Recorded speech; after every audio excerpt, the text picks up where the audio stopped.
19 நாளும் அவைக்கே வரவில்லை, ஓடி ஒளிந்து கொண்டார் அமித்ஷா. பெரிய துணிச்சல்காரர் என்று அவருக்கு பேர். இடபிள்யூஎஸ் அதற்கு வருமான வரம்பு 8 லட்சம், கிரிமிலேயர் ஓபிசி பிரிவுக்கு 8 லட்சம். ஆனால் எஸ்சி எஸ்டி மாணவர்கள் கல்வி உதவித்தொகை பெறுவதற்கு வெறும் 2.5 லட்சம் தான் இருக்கிறது. அவர்கள் விரும்புகிற நேரத்திலே அந்த கூட்டத்தை நடத்துவார்கள். இல்லை என்றால் கூட்டத்தை கலைப்பதற்கு என்ன வழியோ அவர் அது போல செய்வார். பட்டியல் இட்ட மசோதாக்கள் மட்டுமல்ல, பட்டியல் இடாத மசோதாக்கள் மொத்தம் 6 மசோதாக்கள் சட்டமாக்கப்பட்டிருக்கின்றன. இந்த 2 சட்டமும் மாநிலங்களுடைய உரிமைகளை பறிக்கின்ற சட்டங்கள். இதன் மூலமாக தமிழ்நாடு அரசுக்கு ஒவ்வொரு ஆண்டும் பல்லாயிரக்கணக்கான கோடி ரூபாய் இன்றைக்கு அரசமைப்பு சட்டம் வழங்கி இருக்கிற அத்தனை உரிமைகளும் ஒன்று நீதிமன்றத்தால் ஒழிக்கப்படுகிறது, இல்லை என்றால் நாடாளுமன்றத்தால் ஒழிக்கப்படுகிறது.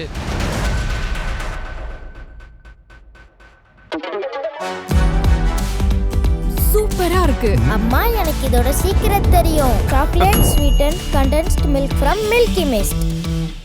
ஆச்சி கொழுக்கட்டை மாவு வந்தாச்சு. ஆச்சி கொழுக்கட்டை மாவிற்கு கொழுக்கட்டை அச்சை கேட்டு வாங்குங்கள். இந்த நாடாளுமன்ற கூட்டத்தொடரிலே ஒரு நாள் கூட எந்த அலுவல்களும் நடைபெறாத ஒரு நிலையில் அந்த கூட்டத்தொடரிலே 19 நாட்கள் முடிந்து போயிருக்கின்றன. மக்களவையிலே எப்படி என்றால் மாநிலங்களவையிலும் ஒரு சில நாட்களே சில அலுவல்கள் நடைபெற்றன. இந்த மாநிலங்களவை மக்களவையும் இப்படி முடக்கப்படுவதற்கு அடிப்படையான காரணம் எதிர்க்கட்சிகள் போராடுவதல்ல. அடிப்படையான காரணம் பாரதிய ஜனதா கட்சி நாடாளுமன்றத்தை நடத்த விரும்பவில்லை என்பதுதான். இந்த கூட்டத்தொடர் தொடங்குவதற்கு முன்பாக அலுவல் ஆய்வுக்குழு கூடி ஒவ்வொரு மசோதாவுக்கும் எவ்வளவு நேரம் விவாதத்துக்கு எடுத்துக்கொள்வது என்றெல்லாம் திட்டமிட்டார். அந்த கூட்டத்திலே விடுதலை சிறுத்தைகள் கட்சியின் சார்பிலே நானும் பங்கேற்றிருந்தேன். இந்த மக்களவையிலே நடைபெற்ற நிகழ்ச்சிகளும் மாநிலங்களவையில் நடைபெற்ற நிகழ்ச்சிகளும் நேரலையாக உங்களுக்கு ஒளிபரப்பப்பட்டாலும் அதை நீங்கள் சட்டப்பேரவையிலே நடக்கின்ற இன்றைக்கு இந்த கலையபரங்களை பார்ப்பதை போல அவ்வளவு ஆர்வமாக பார்ப்பதில்லை. ஏனென்றால் அந்த நிகழ்ச்சிகள் எல்லாம் இந்தியிலே நடைபெறுகின்றன. அதனால் நீங்கள் அதிகமாக அதை பார்ப்பதில்லை. ஆனால் மக்களவையிலே இந்த அலுவல்களை பாரதிய ஜனதா கட்சி நடத்த விரும்பவில்லை. இன்றைக்கு மட்டுமல்ல, அந்த கட்சி பொறுப்பேற்று 12 ஆண்டுகள் நிறைவடைந்திருக்கிறது, 13வது ஆண்டிலே இருக்கிறது. இந்த 12 ஆண்டுகளுமே நாடாளுமன்றம் என்பது மக்களவையாக இருந்தாலும் மாநிலங்களவையாக இருந்தாலும் அவை பொருளற்றவையாக மாற்றப்பட்டு கொண்டிருக்கின்றன.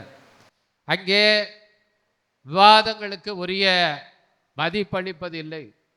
அது மட்டுமல்ல, விவாதங்களை தாண்டி நீங்கள் அங்கே கொடுக்கின்ற மனுக்கள், கோரிக்கை மனுக்கள், நாடாளுமன்ற உறுப்பினர்கள் தங்களுடைய தொகுதி சார்ந்து அல்லது மாநிலங்கள் சார்ந்து கொடுக்கின்ற கோரிக்கை மனுக்களுக்கும் எந்த மதிப்பையும் எந்த அமைச்சரும் கொடுப்பதில்லை. ரொம்ப வலியுறுத்தி கேட்டால் எங்களுக்கு எந்த அதிகாரமும் இல்லை, எல்லாம் பிரதமர் அலுவலகத்தில் தான் முடிவு செய்யப்படுகின்றன என்று அவர்கள் சொல்கிறார்கள். குறிப்பாக சமூக நீதித்துறை அமைச்சர் வீரேந்திரகுமார், அவர் நீண்ட அனுபவம் வாய்ந்த நாடாளுமன்ற உறுப்பினர். அவர் சமூக நீதித்துறை என்பது இங்கே இருப்பதை போல அல்ல. அங்கே எஸ்சி எஸ்டி ஓபிசி மைனாரிட்டிஸ், அப்புறம் மாற்றுத்திறனாளிகள், பெண்கள் என்று சகட்டு மேனிக்கு எல்லாரையும் சேர்த்து சமூக நீதித்துறை என்று வைத்திருக்கிறார்கள். ஏறத்தாழ இந்தியாவினுடைய மக்கள் தொகையிலே பாதி மக்கள் தொகையை சார்ந்த பிரச்சனைகளை கையாளக்கூடிய அமைச்சராக அவர் இருக்கிறார். அவரிடத்திலே போய் எஸ்சி எஸ்டியுடைய மாணவர்களுடைய பிரச்சனைகள், குறிப்பாக போஸ்ட் மெட்ரிக் ஸ்காலர்ஷிப் அவர்களுக்கு விடுவிக்கப்படுவதில்லை. 2025ஆம் ஆண்டுக்கான போஸ்ட் மெட்ரிக் ஸ்காலர்ஷிப்பு இங்கே விடுவிக்கப்படவில்லை. இதை நான் ஆதிராவ நலத்துறை செயலாளரிடத்தில் அந்த விவரங்களை பெற்று அது தொடர்பாக கோரிக்கை மனுவை அவருக்கு அளிக்கும் போது இதை நான் பார்க்கிறேன், உடனே பார்க்கிறேன் என்று சொல்லுவார். ஆனால் ஒரு நடவடிக்கையும் எடுப்பது கிடையாது. அதை விடுவிப்பதற்கு அவர் எந்த நடவடிக்கை எடுப்பதில்லை. அதுபோல் இந்த 12 ஆண்டுகளில் முதல் அந்த 5 ஆண்டு 2014-19 நான் அங்கே நாடாளுமன்ற உறுப்பினர் இல்லை. 19, 24, இப்போ 24, 26 வரை நான் இருக்கின்றேன். தொடர்ந்து இந்த 7 ஆண்டுகளிலுமே ஒவ்வொரு ஆண்டும் அவரிடத்திலே வலியுறுத்துகிறேன், இவர்களுக்கான இந்த வருமான வரம்பை உயர்த்த வேண்டும். இன்றைக்கு SC/ST ஸ்காலர்ஷிப்புக்கு 2.5 லட்சம் ஆண்டு வருமானம் இருக்க வேண்டும். அதற்கு மேல் போனால் அவர்களுக்கு ஸ்காலர்ஷிப் கிடையாது என்ற நிலை இருக்கிறது. ஆனால் EWS அதற்கு வருமான வரம்பு 8 லட்சம். கிரிமிலேயர் OBC பிரிவுக்கு அதற்கு வருமான வரம்பு 8 லட்சம். ஆனால் SC/ST மாணவர்கள் கல்வி உதவித்தொகை பெறுவதற்கு வெறும் 2.5 லட்சம் தான் இருக்கிறது. இதை உயர்த்த வேண்டும் என்று 7 ஆண்டுகளும் நான் தொடர்ந்து அவர்களிடத்தில் மனு கொடுத்து வலியுறுத்தி பார்த்து விட்டேன். என்ற தொடர்ந்து இப்போ அடுத்தது நிதி ஃபினான்ஸ் கமிஷன் அந்த தலைவர் பனகாரியா அவர்களை பார்த்தோம், நானும் எங்கள் தலைவரும் மனு கொடுத்தோம். அவர் சொல்கிறார் 2.5 லட்சமே அதிகம், அதுவே போதும், அதை ஏன் நீங்கள் உயர்த்த வேண்டும் என்கிறீர்கள்? 2.5 லட்சம் என்றால் மாதம் 20,000 ரூபாய், 20,000 ரூபாய்க்கு மேலே போகிறவர்களுக்கெல்லாம் ஏன் ஸ்காலர்ஷிப் கேட்கிறீர்கள் என்று அவர் கேட்கிறார். இப்படியான நிலைதான் இன்றைக்கு ஒன்றிய அரசினுடைய நிலையாக இருக்கிறது. எந்த ஒரு அமைச்சகத்திலும் அதுபோல் ரயில்வே துறை, அங்கே போய் ஒரு ரயிலை ஒரு ஸ்டாப்பேஜ் வேண்டும், விழுப்புரம் ஜங்ஷன் என்பது பெரிய ஜங்ஷன், அதுக்கு ஸ்டாப்பேஜ் கொடுங்கள் என்று கேட்டால் அதற்கூட அவர்கள் செய்வதில்லை. இதற்கே பெரிய போராட்டம் நடத்த வேண்டி இருக்கிறது. இப்படி நாடாளுமன்ற உறுப்பினருடைய எந்த பணியாக இருந்தாலும் அதை பொருளற்றதாக அவர்கள் மாற்றி விடுகிறார்கள். நான் இந்த கூட்டத்தொடர் ஆரம்பித்ததுமே தனிநபர் மசோதாக்களை தாக்கல் செய்யலாம் உறுப்பினர்கள். உடனடியாக நான் 5 தனிநபர் மசோதாக்களை 2024 ஆண்டிலே தாக்கல் செய்தேன். இந்த கூட்டத்தொடரில் 4 தனிநபர் மசோதாக்களை நான் தாக்கல் செய்திருக்கின்றேன். ஆனால் அந்த தனிநபர் மசோதாக்கள் விவாதத்துக்கு எடுத்துக்கொள்ளப்படுவது என்பது நீங்கள் ஆண்டு கணக்கில் இருந்தாலும், போன 5 ஆண்டுகள் நான் காத்திருந்தோம், ஒரு முறை கூட நான் சமர்ப்பித்த தனிநபர் மசோதாக்கள் விவாதத்துக்கு வரவில்லை. இப்படியான நிலைதான் இன்றைக்கு இருக்கிறது. நாடாளுமன்றம் என்பது பொருளற்றதாக மாற்றப்படுகிறது. அவர்கள் விரும்புகிற நேரத்திலே அந்த கூட்டத்தை நடத்துவார்கள், இல்லை என்றால் கூட்டத்தை கலைப்பதற்கு என்ன வழியோ அவர் அது போல செய்வார்கள். அதன் காரணமாகத்தான் இந்த 19 நாட்களோ நாடாளுமன்றம் செயல்படவில்லை. என்ன கோரிக்கை வைத்தோம்? உள்துறை அமைச்சர் அவர்கள் நாடாளுமன்றத்துக்கு வந்து விளக்கம் அளிக்க வேண்டும். அவர்தான் டெல்லியினுடைய காவல்துறைக்கு பொறுப்பு. அங்கே மாணவர்கள் 20ஆம் தேதி ஒரு பேரணியை நடத்தினார்கள். அந்த மாணவர்கள் மீது பெல்லட் கன்ஸ் என்ற சட்டவிரோதமாக இந்த துப்பாக்கிகள் பயன்படுத்தப்பட்டிருக்கின்றன. அதை இன்றைக்கு நம்முடைய எதிர்க்கட்சி தலைவர் மரியாதைக்குரிய ராகுல் காந்தி அவர்கள் அந்த பெல்லட் கன்னால் சுடப்பட்ட ஒரு மாணவரை காவல் நிலையத்துக்கு அழைத்து சென்று அவருக்கு இப்படி சுடப்பட்டிருக்கிறது, இதற்கு முதல் தகவல் அறிக்கை நீங்கள் பதிய வேண்டும் என்று 6 மணி நேரத்துக்கு மேலாக போராடி அந்த FIR-ஐ பதிவு செய்ய சென்றிருக்கிறார். இது இந்தியாவுடைய ஒரு வரலாற்றிலேயே இன்றைக்கு ஒரு முக்கியமான ஒரு திருப்பு முனையாக இன்றைக்கு திரு ராகுல் காந்தி அவர்கள் நேரடி நடவடிக்கை, எப்படி சுதந்திர போராட்ட காலத்தில் மகாத்மா காந்தி அவர்கள் நேரடி நடவடிக்கை என்பதை ஒரு போராட்ட வடிவமாக பிரிட்டிஷ் அரசுக்கு எதிராக பயன்படுத்தினாரோ அதை போல இன்றைக்கு ஒரு அறவழியிலான நடவடிக்கை, அதை இன்றைக்கு நேரடி நடவடிக்கையாக பயன்படுத்தி அந்த FIR-ஐ பதிவு செய்ய வைத்திருக்கின்றார். இதற்கு பொறுப்பான உள்துறை அமைச்சர் அவைக்கு வந்து அதை பற்றி விளக்கம் அளிக்க வேண்டும் என்றுதான் எதிர்க்கட்சிகள் கோரிக்கை விடுத்தோம். அதையே மறுத்துவிட்டு அவர் 19 நாளோ அவைக்கே வரவில்லை, ஓடி ஒளிந்து கொண்டார். அமித்ஷா பெரிய துணிச்சல்காரர் என்று அவருக்கு பேர், சாணக்கியர் என்று சொல்லுகிறார்கள். ஆனால் 19 நாட்களும் ஒரு சாதாரண கோரிக்கை, மாணவர்களை சுட்டது யார், அதற்கு உத்தரவு போட்டது யார் என்ற விளக்கத்தை சொல்லுங்கள் என்ற கோரிக்கையை பார்த்து பயந்து போய் 19 நாட்களும் அவைக்கு வராமல் ஓடி ஒளிந்து கொண்டார். இதனாலேயே அவை நடக்கவில்லை. ஆனால் என்ன செய்தார்கள் என்றால், இந்த 19 நாட்களிலே நாங்கள் கோஷம் எழுப்பி கொண்டிருக்கிற நேரத்தில், போராடி கொண்டிருக்கிற நேரத்திலேயே அவையில் சில மசோதாக்களை, பட்டியல் இட்ட மசோதாக்கள் மட்டுமல்ல, பட்டியல் இடாத மசோதாக்கள், அவற்றை தாக்கல் செய்து நிறைவேற்றி இருக்கிறார்கள். பட்டியல் படாத அதுபோல நிறைவேற்றப்பட்ட மசோதாக்கள் மொத்தம் 6 மசோதாக்கள் சட்டமாக்கப்பட்டிருக்கின்றன. இது பொது தேர்வுகள் நேர்மையற்ற முறைகள் தடுப்பு திருத்த சட்டம். ஏற்கனவே 24 ஒரு சட்டத்தை கொண்டு வந்தார்கள். அதை திரும்பவும் இன்றைக்கு கொண்டு வந்திருக்கிறார்கள். அதில் திருத்த சட்டம். இதுக்காக தான் மாணவர்கள் போராடினார்கள். இந்த சிஜேபியினுடைய கோரிக்கைக்காக இந்த திருத்த சட்டம் கொண்டு வரப்பட்டது. இதற்கு இந்த திருத்த சட்டத்தின் மீது மட்டும்தான் அங்கே விவாதம் நடந்தது. வேற எந்த விவாதமும் நடத்தப்படவில்லை. இது அறிமுகப்படுத்தப்பட்டு ஜூலை 30 நிறைவேற்றப்பட்டது. இது இல்லாமல் அந்த கூட்டத்தொடரிலே நாங்கள் அறிமுகப்படுத்த போகிறோம் என்று பட்டியலே செய்யாமல் எத்தனை 5 சட்டங்களை அவர்கள் அறிமுகப்படுத்தி நிறைவேற்றினார்கள். அதில் வங்கியாளர்கள் பதிவு ஆதார சட்டம், தீர்ப்பாயங்கள் சீர்திருத்த சட்டம், தேசிய கூட்டுறவு மேம்பாட்டுக் கழக திருத்த சட்டம், கேரளாவுடைய பெயர் மாற்ற சட்டம், சுரங்கங்கள் மற்றும் கனிமங்கள் திருத்த சட்டம். இந்த 5 சட்டத்தில் பார்த்தீர்கள் என்றால் கேரளாவுடைய பெயர் மாற்ற சட்டம், கேரளாவை கேரளம் என்று பெயர் மாற்றியிருக்கிறார்கள். இது ஆபத்தில்லாத சட்டம். மற்ற தீர்ப்பாயங்கள் திருத்த சட்டம், வங்கியாளர்கள் பதிவுகள் ஆதார சட்டம், இவை மாநில உரிமைகளை அதிலே தலையிடக்கூடிய சட்டங்கள் அல்ல. ஆனால் இதில் மிக மோசமான 2 சட்ட மசோதாக்கள் அவசரமாக அறிமுகப்படுத்தப்பட்டு அங்கே நிறைவேற்றப்பட்டன. தேசிய கூட்டுறவு மேம்பாட்டுக் கழக சட்டம். இந்த சட்டம் ஆகஸ்ட் 12 எந்த விதமான, அன்றைக்கே 10 அறிமுகப்படுத்தினாங்க, 12 எடுத்து எந்த விவாதமும் இல்லை, 2 நிமிஷத்தில் அதை பாஸ் பண்ணிட்டாங்க. அதுபோல் சுரங்கங்கள் மற்றும் கனிமங்கள் திருத்த சட்டம், இது ஆகஸ்ட் 13 பாஸ் பண்ணப்பட்டது. அன்றைக்கு 10 அறிமுகப்படுத்தப்பட்டு 12 இங்கே நிறைவேற்றப்பட்டு மாநிலங்களுக்கு போய் அது பாஸ் பண்ணப்பட்டிருக்கிறது, சட்டமாக்கப்பட்டிருக்கிறது. இந்த 2 சட்டமும் மாநிலங்களுடைய உரிமைகளை பறிக்கின்ற சட்டங்கள். இந்த சுரங்கங்கள் மற்றும் கனிமங்கள் திருத்த சட்டம் நேரடியாக தமிழ்நாட்டை பாதிக்கிற சட்டம். இங்கே இருக்கிற கனிம வளங்கள், இந்த கனிம வளங்களை எடுத்தால் இதற்கு முன்னாலே மாநில அரசுக்கு ராயல்டி கொடுக்கலாம் என்று உச்சநீதிமன்றமே ஒரு தீர்ப்பை வழங்கியிருந்தது. அந்த ராயல்டி என்பது வரி என்ற தலைப்பில் வருமா என்ற ஒரு வழக்கை தொடுத்தார்கள் இந்த சுரங்க உரிமையாளர்கள்லாம்.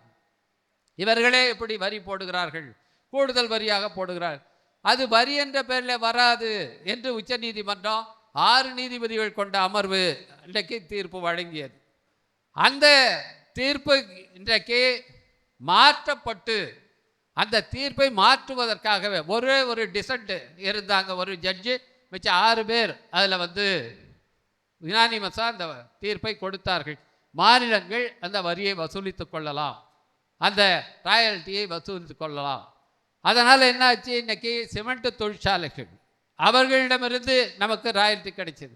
அதுபோல் நிலக்கரி எடுக்கிறவர்கள், அதுபோல் மற்ற இங்கே கல் மண் எடுக்கிறவர்கள் எல்லாத்து மேலேயும் நமக்கு மாநில அரசுக்கு வருமானம் வந்தது. ஆயிரக்கணக்கான கோடி ரூபாய் இதிலே தமிழ்நாடு அரசுக்கு வருமானம் கிடைத்தது. ஆனால் இதை பறிப்பதற்காகவே இதுபோல் ஒரு 1-2 ஸ்டேட், பீகார் மாநிலம், இதுபோல் சுரங்கங்கள் இருக்கின்ற கனிம வளங்கள் இருக்கிற மாநிலங்கள், இதை பறிப்பதற்காகவே உச்ச நீதிமன்ற தீர்ப்பை திருத்தி இந்த சட்டத்தை கொண்டு வந்திருக்காங்க. இதன் மூலம் என்னன்னா, இனிமேல் மாநிலங்கள் அதை வசூலிக்க முடியாது. எந்த மாநிலத்தில் கனிம வளம் இருந்தாலும் அது ஒன்றிய அரசுக்குத்தான் சொந்தம், அதன் மீது வரி போடுவதற்கு அவர்களுக்கு மட்டும்தான் உரிமை, வேறு யாருக்கும் உரிமை கிடையாது என்று இன்றைக்கு சொல்லிவிட்டார். இதன் மூலமாக தமிழ்நாடு அரசுக்கு ஒவ்வொரு ஆண்டும் பல்லாயிரக்கணக்கான கோடி ரூபாய் இன்றைக்கு இழப்பு ஏற்படுகிறது. அதுபோல் தேசிய கூட்டுறவு மேம்பாட்டுக் கழக திருத்த சட்டம், இது கூட்டுறவு என்பது ஏற்கனவே மாநிலங்களுடைய அதிகார வரம்புக்குள்ளே இருந்தது. அதிலேயும் இன்றைக்கு தலையிடுவதற்காக இந்த திருத்த சட்டத்தை கொண்டு வந்திருக்கார்கள்.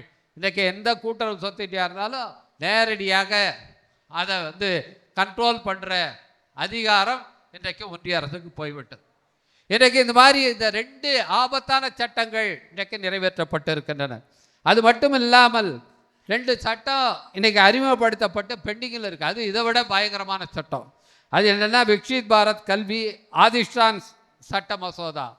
அதாவது இன்றைக்கு இருக்கிற பல்கலைக்கழக மானிய குழு, அது இந்தியா முழுவதும் இருக்கிற பல்கலைக்கழகங்களுக்கு, அது மாநில பல்கலைக்கழகமாக இருந்தாலும் ஒன்றிய அரசின் பல்கலைக்கழகம் இருந்தாலும் அவர்களுக்கு நிதியை கொடுக்கிறார்கள். அந்த பல்கலைக்கழக மானிய குழு இதெல்லாத்தையும் கலைச்சிட்டு ஒரே அமைப்பை கொண்டு வருவதற்கான இந்த சட்டம் இது வந்துடுச்சுன்னா முழுக்க மாநில பல்கலைக்கழகங்கள், மாநில அரசு இன்னைக்கு தமிழ்நாட்டை எடுத்துக்கிட்டோம்னா 25 பல்கலைக்கழகங்களை மாநில அரசு உருவாக்கி இருக்கிறது.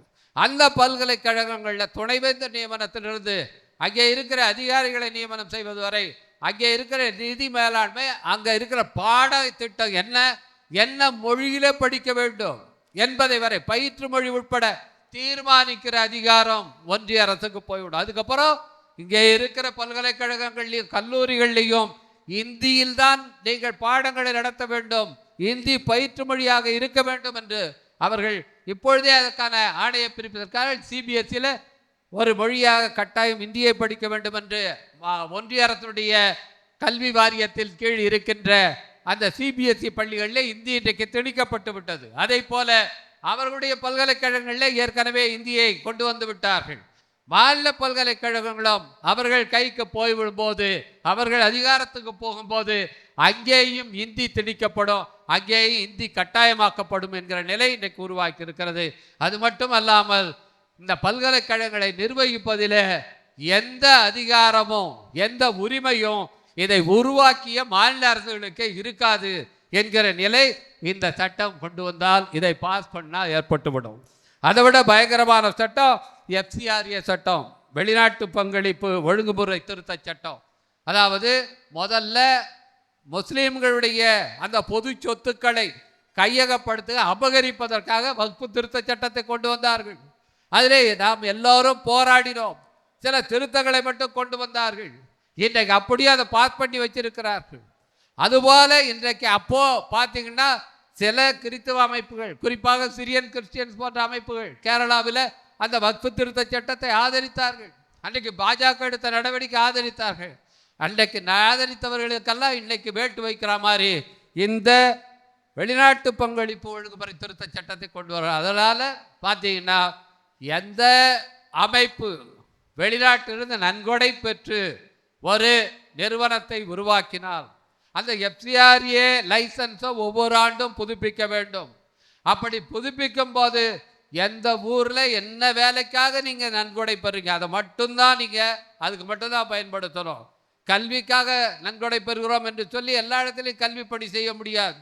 நான் இந்த தாம்பரத்தில் கல்விக்காக பணி செய்ய போகிறேன், அது என்ன கல்விக்கான பணி என்பதையும் நீங்கள் வரையறுத்து சொல்ல வேண்டும்.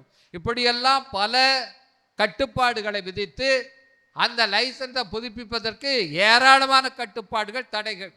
அப்படி புதுப்பிக்கவில்லை என்றால் ஆட்டோமேட்டிக்காக என்ன ஆகும்னா, இதற்கு ஏற்கனவே நீங்கள் நன்கொடைகள் பெற்று உருவாக்கிய மருத்துவமனையாக இருந்தாலும் சரி, பள்ளிகளாக இருந்தாலும் சரி, அல்லது வேறு எந்த நிறுவனங்களாக இருந்தாலும் சரி, அதை எல்லாம் நாங்கள் ஒன்றிய அரசு கையகப்படுத்தி கொள்ளலாம் என்று இந்த சட்டம் கொடுது.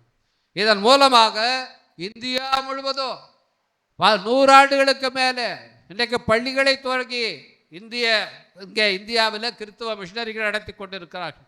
மருத்துவமனைகளை துவக்கி நடத்தி கொண்டிருக்கிறார்கள். அவர்கள்தான் முதல்ல ஆங்கில மருத்துவத்தை இங்கே கொண்டு வந்தார்கள்.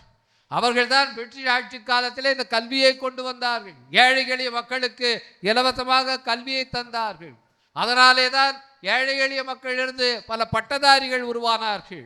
அவர்கள் சுதந்திர போராட்ட காலத்தில் அப்படி உருவான பட்டதாரிகள், பிற்படுத்தப்பட்ட மக்களிலிருந்து உருவானவர்கள், பட்டியல் சமூகத்திலிருந்து உருவானவர்கள், இவர்கள் எல்லோரையும் பார்த்தால் எல்லாமே இந்த கிறிஸ்தவ மிஷனரி பள்ளிகளிலிருந்து உருவாகியிருப்பார்கள். அவர்கள் இன்றைக்கு அந்த உருவாகின அந்த நிறுவனங்களெல்லாம் ஒழித்து கட்ட வேண்டும் என்று இன்றைக்கு அந்த சட்டத்தை கொண்டு வந்து வைத்திருக்கிறார்கள். இப்படி படுபயங்கரமான சட்டங்களை கொண்டு வந்து இன்றைக்கு மாநிலங்களுடைய உரிமைகளை பறிப்பது, மக்களுடைய உரிமைகளை பறிப்பது என்ற நிலையிலே பாரதிய ஜனதா கட்சி செயல்பட்டு கொண்டிருக்கிறது. இதை தடுப்பதற்காகத்தான் எதிர்க்கட்சிகள் அங்கே போராடுகிறோம். அங்கே போராடுவதற்கு வேறு வழி கிடையாது. அங்கே எழுந்து நின்று முழக்கங்களை எழுப்புவது, அங்கே இருக்கின்ற பேரவை அந்த அவை தலைவருக்கு முன்னாலே போய் சூழ்ந்து நின்று கோஷம் எழுப்புவது என்பதுதான் அங்கே அனுமதிக்கப்பட்ட முறை. அதிலே தான் எதிர்க்கட்சிகள் செயல்படுகிறார்கள். ஆனால் இன்றைக்கு பாரதிய ஜனதா கட்சி ஒட்டுமொத்தமாக நாடாளுமன்ற ஜனநாயகத்தையே குழி தோண்டி புதைத்து கொண்டிருக்கிறது. அவர் என்ன செய்கிறார் என்றால், மக்கள் விரோத சட்டங்களை ஒன்று நீதிமன்றங்கள் மூலமாக தீர்ப்புகளாக வழங்க செய்வது. அப்படி சில நீதிபதிகள் இவர்கள் விரும்பாத தீர்ப்புகளை வழங்கிவிட்டால் அந்த தீர்ப்புகளை மாற்றுவதற்கு நாடாளுமன்றத்தை பயன்படுத்துவது. இப்படியாக இன்றைக்கு அரசமைப்பு சட்டம் வழங்கி இருக்கிற அத்தனை உரிமைகளும் ஒவ்வொன்றாக ஒன்று நீதிமன்றத்தால் ஒழிக்கப்படுகிறது, இல்லை என்றால் நாடாளுமன்றத்தால் ஒழிக்கப்படுகிறது. இதே நிலை நீடித்தால் இன்றைக்கு அரசமைப்பு சட்டம் என்பது இல்லாமல் போய்விடும். அந்த சட்டம் இருக்கும், ஆனால் அதனுடைய அத்தனை அம்சங்களும் இவர்களால் காலி செய்யப்படும். இந்த ஆபத்தான கட்டத்தை நோக்கி இந்தியா நகர்ந்து கொண்டிருக்கிறது. இதை எடுத்து சொல்வதற்காகவே இன்றைக்கு இந்த கூட்டம் ஒழுங்கமைக்கப்பட்டிருக்கிறது. எனக்கு வாய்ப்பளித்த உங்கள் அனைவருக்கும் நன்றி கூறி அமைகிறேன். வணக்கம்.